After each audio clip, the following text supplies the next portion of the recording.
My name is Lalith Liyanage. I am very excited to present the topics today: wastewater, a problem to solve or an opportunity to recover resources. Before we start the actual presentation, couple of housekeeping items. PDF of this presentation will be available in the handout box in the GoToWebinar platform. There will be also a time for questions at the end of the presentation. Please keep writing them in the question box provided. This is the agenda for today that include an introduction to the resource recovery opportunities, a brief introduction, and two case studies, Tofino Wastewater Treatment Plant and the Cortis Water Pollution Control Center projects that WSP carried out recently. And a brief summary again, followed by question and answer section. Untreated wastewater contains number of undesirable compounds that include biological hazards, like pathogenic bacteria and viruses that can cause diseases, various forms of organic materials, nutrients including nitrogen and phosphorus, solids from various parts of the treatment plant, aesthetically displeasing materials like scum and foam, and a whole group of contaminants of emerging concerns that include pharmaceuticals, personal care products, microbeads, microfiber, etc. And if this untreated wastewater is discharged to the environment, they will create negative impacts on the environment as well as potentially create human health problems. As a result of that, historically, as an industry, we viewed the wastewater as a treatment challenge only.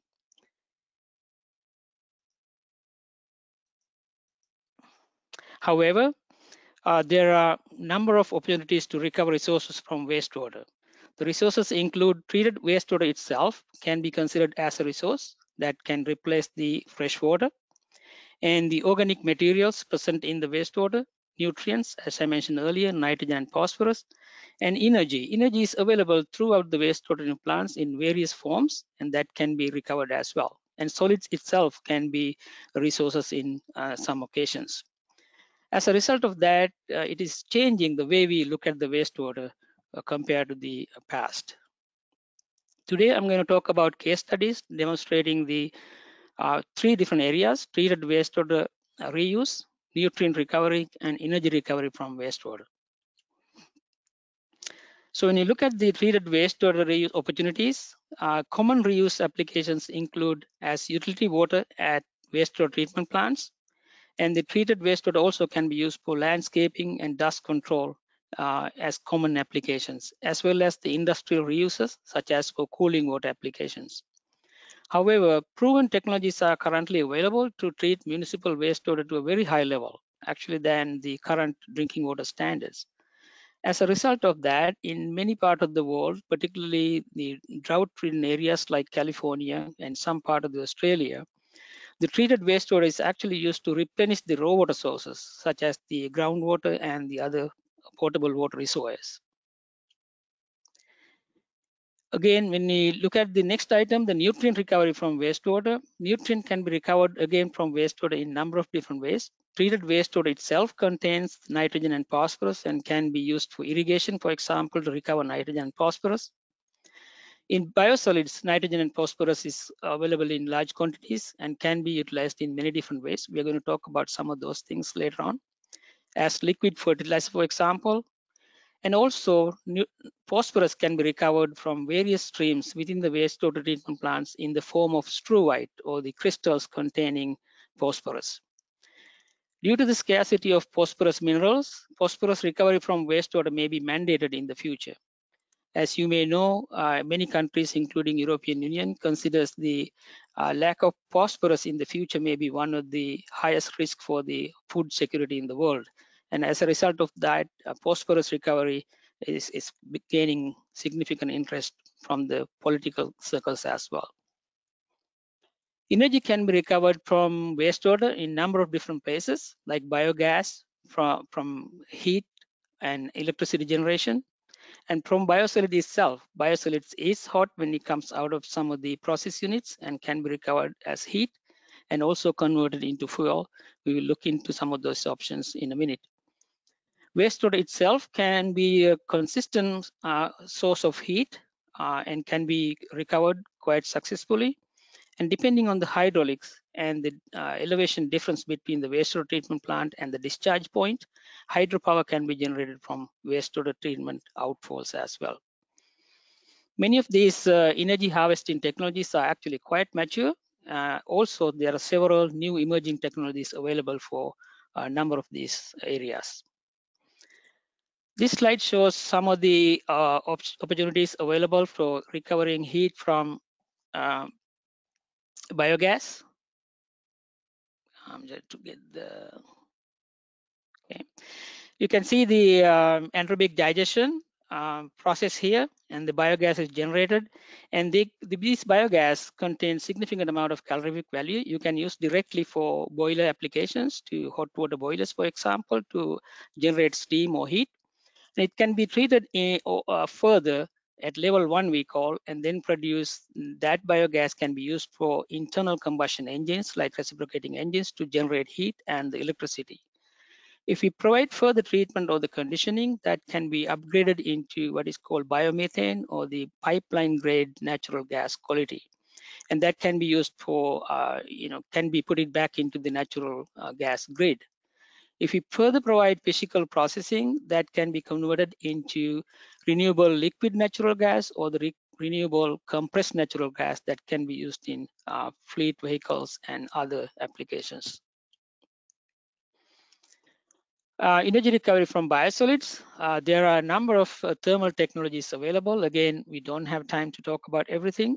Some of the key areas I can talk about: incineration with heat recovery. This is basically a combustion process that sufficiently processed biosolids can be used to incinerate and generate heat. And gasification is the controlled combustion process where we can convert the organic present in the biosolid into synthetic gases. Pyrolysis is another process where it's a combustion process again to convert the biosolids into liquid fuel form. So the hydrothermal liquefaction is one of the emerging technologies where we convert the biosolids into crude oil that can be upgraded into gasoline or diesel, jet fuels, etc. This is a technology we basically utilize the Mother Nature's process of converting organic carbon into crude oil. We use the same conditions, but in a much faster fashion to generate crude oil. Energy recovery from treated wastewater, as I mentioned earlier, for many communities, the heat or the temperature in the wastewater can be a pretty consistent source for heat supply.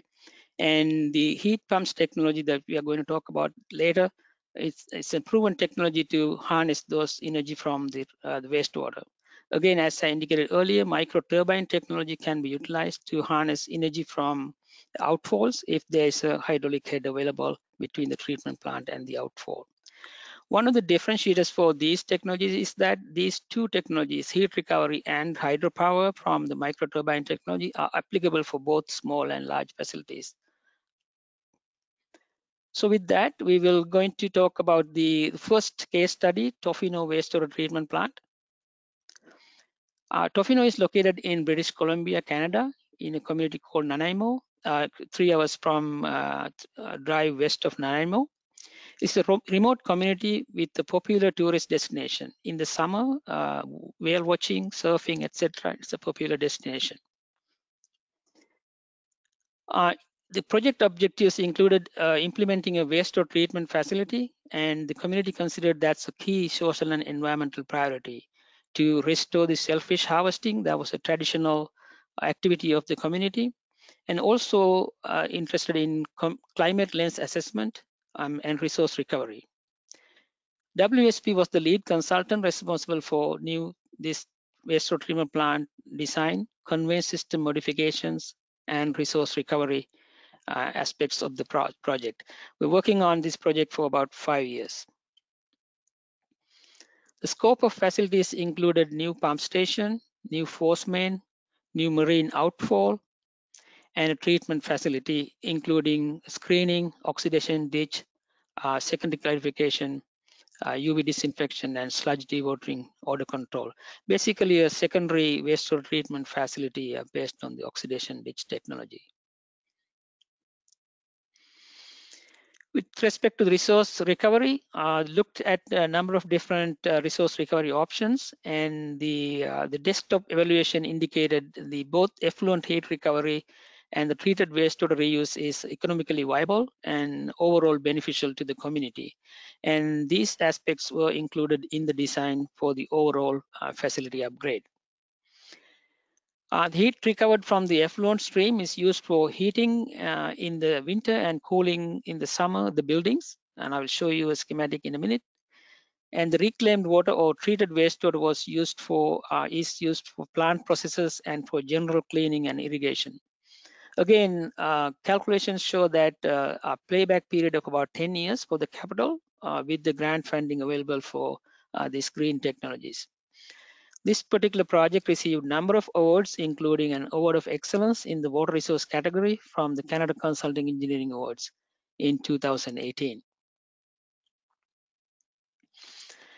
Reclaimed water reuse, this one shows the schematic. As you can see, the final effluent or the treated wastewater from after UV disinfection coming into the reclaimed water reuse area. We provide additional filtration, chlorination to maintain residual, and storage, and then the pumping systems.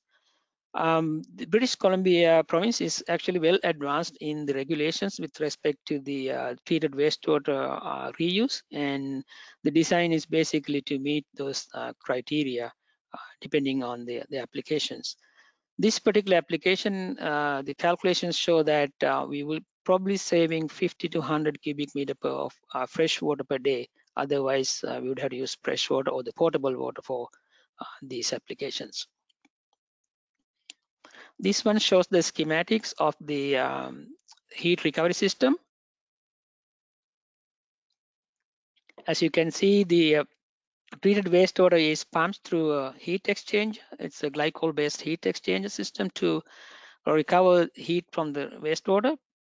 And then that glycol loop actually go through various parts of the buildings, and utilization of heat pumps, we can extract the heat from the glycol loop into different areas of the plant. Depending on the operational conditions, there can be variable amount of heat we can recover, and it is estimated that at the design flow rate, we can recover about 1,400 kilowatts of heat can be recovered from this facility. And as I mentioned earlier, in the summer, we can reverse the process to generate cooling. And in fact, the estimates indicated that this will provide all the heat requirements and the cooling requirements for the facility, the buildings. Second case study we're going to talk about is the Cortis Water Pollution Control Plant. This is located in the region of Durham in Ontario, Canada, which services the community of East Oshawa. This facility is discharging to the Lake Ontario. As you can imagine, it's quite sensitive, the water body, and the resource recovery options should not compromise the effluent water quality, and that was key considerations. In this project, WSP was the lead consultant, providing advisory services in the sustainability options, energy management, economic and market analysis, green building design, asset management, and automation and control. This is a fairly medium-sized wastewater treatment plant with 68.2 million liters per day capacity. It's a can be called as tertiary wastewater treatment plant with screening, primary clarification, activator sludge, the BNR with biological nitrification and nitrification, chemical phosphorus removal, and chlorination and dechlorination before discharge to the lake. And from the solid side, anaerobic digestion is used, and in fact the biogas is already using at the plant for heating purposes. WSP's scope included reviewing the existing infrastructure, identifying the energy usage and the other resource usage at the facility, and brainstorming potential resource recovery solutions throughout the plant. And following that, do a technical feasibility study to shortlist the solutions that are applicable for this facility, and then conducting a comprehensive triple bottom line, which is environmental, social, and economic analysis to coming up with prioritized options for this plant to make the energy and resource recovery options and prioritizing them for the plant. Initial brainstorming identified 62 integrated resource recovery opportunities in 5 categories in the biogas production, utilization, energy efficiency, heat, electricity, and water optimization, and nutrient recovery. We're just going to talk briefly about 2 of these areas. Biogas utilization, for example, we had 16 options, and nutrient recovery considered 8 options. Out of these 66 options, biogas utilization options included 16, as I mentioned earlier. So these include the existing system improvement, and then there are a number of options in heat and power generation, and then upgrading to biomethane, as I indicated earlier, processing the biogas to higher level, and then utilizing in various applications. The nutrient recovery options, 8 options were considered, focusing on 4 of them through the bio-P removal or biological phosphorus removal. As I indicated earlier, the facility uses chemical phosphorus removal. By converting into biological phosphorus removal, we can harness the phosphorus through the biosolids in land applications. And the other approaches were also considered, including strew-wide precipitation or crystallization of phosphorus from various waste streams within the facility. Out of these 66 options, feasibility screening identified 32 opportunities for comprehensive analysis that include the conceptual design and economic, social, and environmental evaluation. Based on that, 4 different areas were identified and prioritized, including process optimization, increased biogas production by introducing further organic material to the digestion process, and upgrading the biogas into pipeline grade natural gas or biomethane, and compressing them to be utilized in the vehicles. And utilizing the bio-P process was also recommended to increase the recovery of phosphorus from the wastewater stream. With that, we will go into summary. In summary, significant advances have been made in technology in the resource recovery, and now there are a large number of technologies available and are mature, and also some maturing technologies that can be used to recover resources from various parts of the wastewater treatment facility. As I mentioned earlier, in the future, it may also become a necessity to recover some of these resources from wastewater.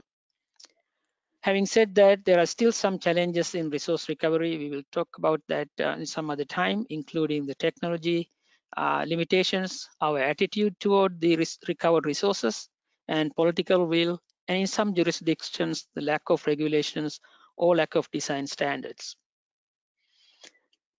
With that, I would like to announce you that Valuing Water Snack and Learn webinar series. There are a number of other webinars coming up within the next couple of weeks.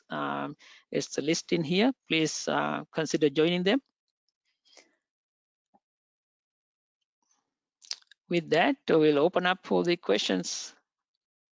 Thank you, Lalith, for a great presentation. Before we move into the Q&A period, I would like to remind attendees to enter your questions in the question box on the GoToWebinar platform. And also you can download the PDF version of the presentation from the handout box on the platform. So we received some questions before the presentation. Thank you very much for logging them. I will start with the first one. Any insight on leachate treatment and potential resource recovery opportunities? Yeah,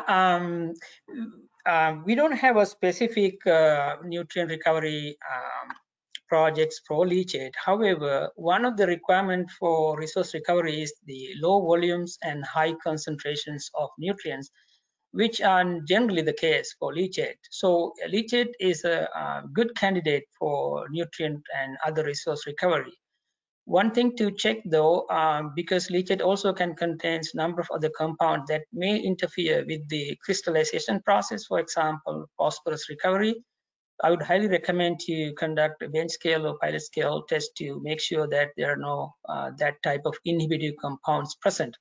Otherwise, I think leachate will be a good candidate for nutrient recovery. Thank you.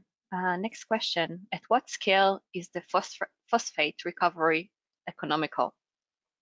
Yeah, so that's actually a very good question. It's quite case specific actually. I mean, I can give you an example.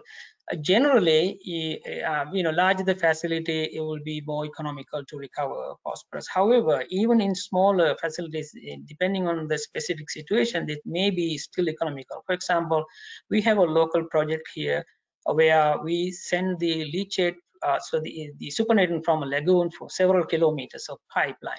So the screw-wide precipitation and scaling has been a big problem, and we were spending about millions of dollars a year to maintain those pipelines. In that case, even though flow rate is smaller, it made economical sense to actually recover phosphorus from that stream, and we implemented phosphorus recovery and very successfully to eliminate that maintenance problem.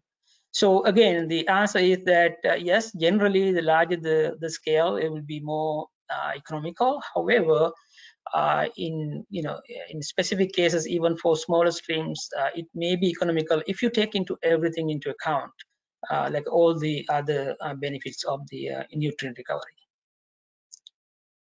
Thank you. Next question. In Hong Kong, seawater is being used for toilet flushing. Will this create additional problem with energy and heat recovery and water reclaiming? I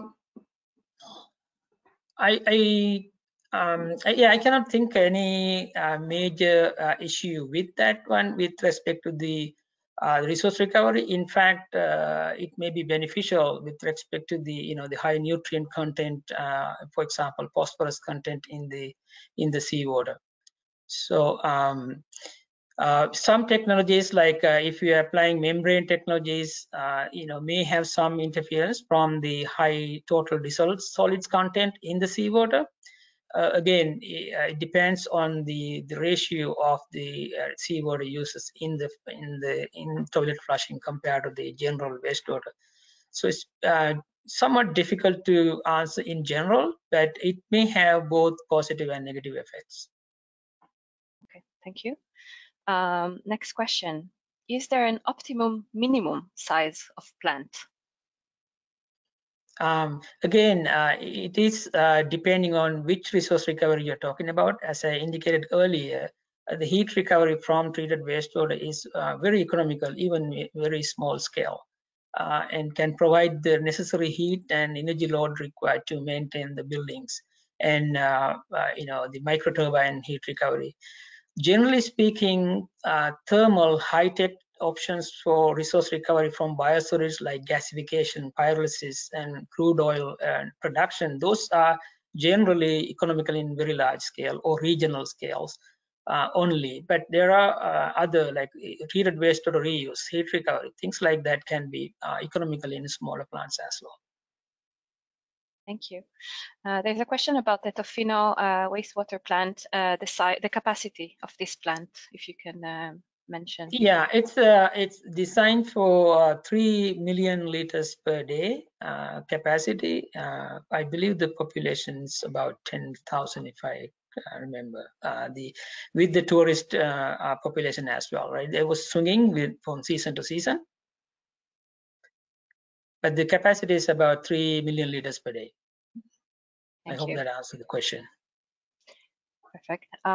Next question. Have you looked at treatment with algae? Not in this particular cases, but personally, yeah, I have had experience with the algae technology to basically recover nutrient from fertilizer industries, where you have extra carbon dioxide, extra heat, and extra nutrient, which are the key essential items for algae growth. So we were very successful in those applications to harness both the nutrients with biomass and also some specific specific applications to recover heavy metals like selenium utilizing algae. Thank you. There is a question here about if there are any issues with regards to other for recovered resources. Yeah, I think the most common challenge we find is the psychological challenges to utilizing the reused materials, even though they are safer probably than the conventional materials. The other issue, sometimes challenge we face is that at policy level, it is highly encouraged to reuse, recover resources. However, when it comes to the implementation level, design standards and design regulations are not updated or upgraded, so that there are some challenges in the implementation level. For example, the water treated wastewater reuse in buildings are highly encouraged. However, if you don't have plumbing standards necessary to implement that, it will be a challenge to implement that in the ground level. Technologically, the advanced technologies, they are some of them are matured, and some of them are maturing, and high skilled labor and the maintenance in those can be challenged in that type of high tech applications. Thank you. There's a question here about if the slides are available. Yes, they are available at the moment. You can download them via the handout box on the platform. Next question, can you comment on your experience working with contractors and clients in a designed build procurement method? Yeah, we have had we have participated in a number of design build projects. I'm assuming you're specifically referring to the resource recovery type projects. So again, there are no specific issues I can think of resource recovery projects with respect to design build delivery method, other than the typical challenges that we face any design build projects, the collaboration primarily, and making sure the project goals align with all different parties, etc. I'm not sure I'm actually understanding all the answer and the questions very well. No problem. If the person who asked this can follow up directly with you, maybe you can clarify Sure. the question. Thank you. Yeah. Next question, a lot of questions, sorry. Yeah, no Is there problem. any tips to take into consideration in treatment plant unit distribution? Treatment plant units distribution. Yeah, I'm not very clear about the question. Actually, they're specifically asking about the design question with respect to design of the wastewater treatment plant units, or we focusing on the resource recovery. I can just comment on generally in resource recovery again. In typical wastewater treatment plants, where you have the headworks building, primary and secondary treatment units, and tertiary and discharge. The resources are available in all these locations in various forms, like as I mentioned earlier, solids, energy, heat, hydraulic heads. And if we are carefully look into that, there are opportunities to recover resources while benefiting the process, treatment, and maintaining the quality requirements as well. So there are, again, opportunities, and comprehensive site-specific evaluation is required to answer that question specifically. Thank you. We'll take the last question. Are there cultural issues in certain areas for treating wastewater to potable water standards? Absolutely, yes. Yeah, it's geographically it's quite diverse. In drier areas and semi-arid areas, people are more open to that psychologically.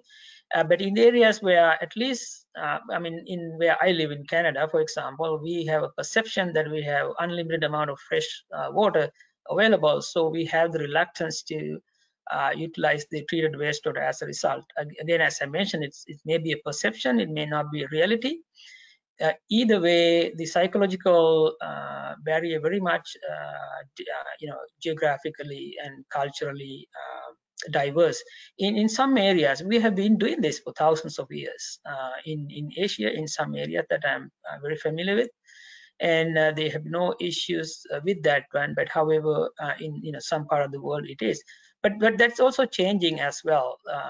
Like, for example, as I mentioned, California, we are treating the wastewater, utilizing RO and advanced oxidation, and basically replenishing the groundwater or keep the seawater away from the groundwater so that we can actually withdraw groundwater for drinking, and people are accepting that, and many other areas as well. There are direct recharge or reuse projects are available in US, for example, some areas. So it is very much impacted by geography, culture, and the regulations. Thank you. So we're at the end of our webinar session. Please feel free to follow up directly with Lalith via the contact details shown on the screen. And I would like to thank all of you for joining today. Thank you, Lalith, for a fantastic presentation. And thank you for joining our first webinar in the Valuing Water webinar series. And we hope to see you in our upcoming webinars, including 2 more from Lalith. So thank you, everyone. Have a wonderful day. And I will wrap up the webinar now. Thank you.